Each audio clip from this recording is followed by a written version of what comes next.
Em clima de alegria e descontração, a Prefeitura de Rio Branco promoveu no domingo uma programação toda especial em comemoração ao Dia das Crianças.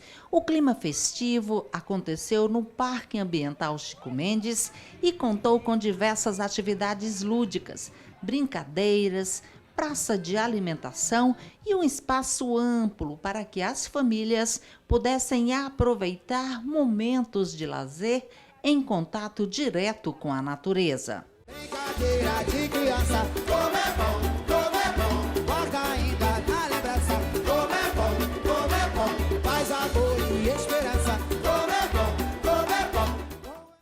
A secretária adjunto de Meio Ambiente, Charlene Lima, destacou a importância da ação que contou com a parceria de várias secretarias municipais. A Prefeitura de Rio Branco está de parabéns por esse lindo evento aqui de Dia das Crianças no Parque Chico Mendes. Se você vê, tem adulto que está se divertindo mais do que as crianças, eu sou uma delas, né? Então a gente só tem a agradecer ao prefeito, né? Parabenizar todos os funcionários do Parque Chico Mendes que estão envolvidos nesse dia e todas as secretarias que colaboraram, muito obrigada. O empresário Valmor Zimmermann aproveitou a oportunidade para um piquenique com a família e disse estar muito satisfeito. Bastante satisfatório, né, pelo fato de estar acompanhado das crianças e comemorando essa data. Esse foi um trabalho em conjunto, né? Desde ontem a gente está elaborando essa mesa, né, para fazer esse piquenique.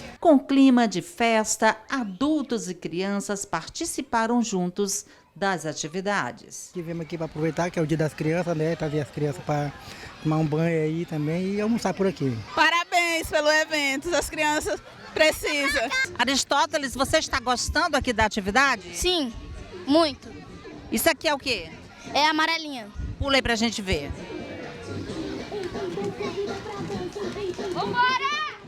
Ao final da festa, um caminhão do Corpo de Bombeiros fez a alegria de adultos e crianças com um refrescante banho de mangueira.